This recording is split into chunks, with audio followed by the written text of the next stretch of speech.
Relationship में लड़ना क्यों जरूरी है? जी हाँ, आज हम इस वीडियो में 3 चीज़ों के बारे में बात करने वाले हैं। सबसे पहला, रिलेशनशिप में कैसे लड़ा जाए।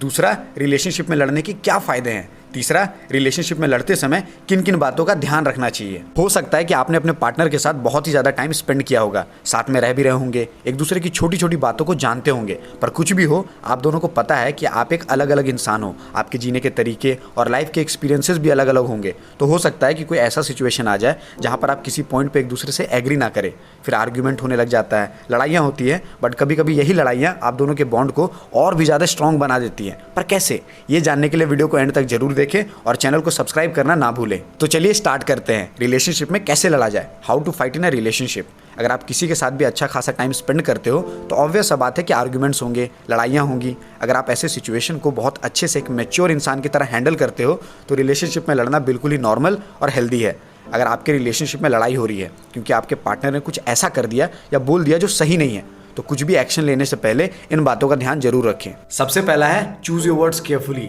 लड़ाई के टाइम पे यूजुअली इमोशंस बहुत ही ज़्यादा हाई होते हैं, इसलिए कोई भी डिसीजन लेने से पहले या फिर अपने पार्टनर को कुछ बोलने से पहले हमें ठंडे दिमाग से सोचना चाहिए और अपने वर्ड्स को भी ध्यान में रखना चाहिए। जैसे कोई भी अब्यूजिव वर्ड्स का यूज़ ना करे, अपने पार्टनर को इडियट, स्टूपिड, फूल ये सब बोलकर नीचा ना दिखाए, क्योंकि एक वर्ड आपके रिलेशनशिप को बिगाड़ सकता है और बना भी सकता है। दूसरा है, look at things from their point of view.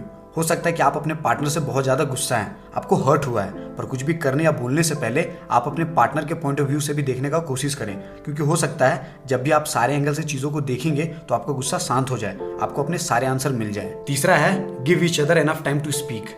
जब भी आप अपने पार्टनर से किसी चीज़ को लेकर लड़ रहे हो तो एक चीज़ का हमेशा ध्यान रखें, जब भी आपका पार्टनर आपको कुछ बोल रहा है तो आप इंटरप्ट ना करें, ध्यान से सुने, समझे और जब जरूरत हो तभी बोले। हो सकता है कि चीज़ें सेटल होने में टाइम लग जाए, पर एक दूसरे को इनफ टाइम देना भी जरूरी है ताकि वो अपनी बात रख सके। चौथा है, make request instead of complaints. जब भी आप अपने पार्टनर से बात कर रहे हो तो कंप्लेन की जगह रिक्वेस्ट करना सीखो, ताकि आपका रिलेशन हेल्दी रहे। जैसे कि ये बोलने की जगह कि तुम अपना बेड उठने के बाद कभी भी ठीक नहीं करती, ये बोलिए कि बेडरूम ठीक नहीं दिख रहा है, क्या तुम अपनी चीजें क्लियर करोगी। पांचवा है, listen with an open mind.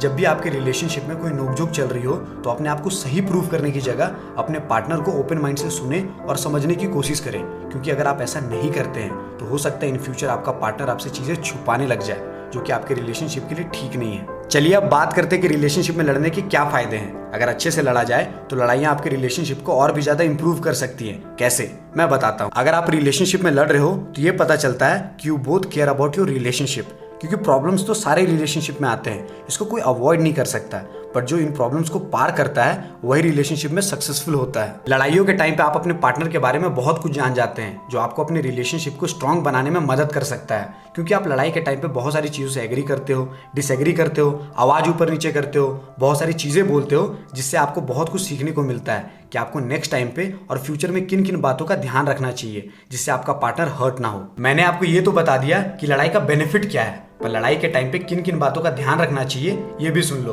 तो सबसे पहला है, कभी भी अपने पार्टनर को थ्रेट्स मत दो कि मैं ये कर दूंगा या फिर मैं ये कर लूंगा एटसेट्रा। दूसरा है, अपने रिलेशनशिप को दूसरों से कभी भी कंपेयर ना करें।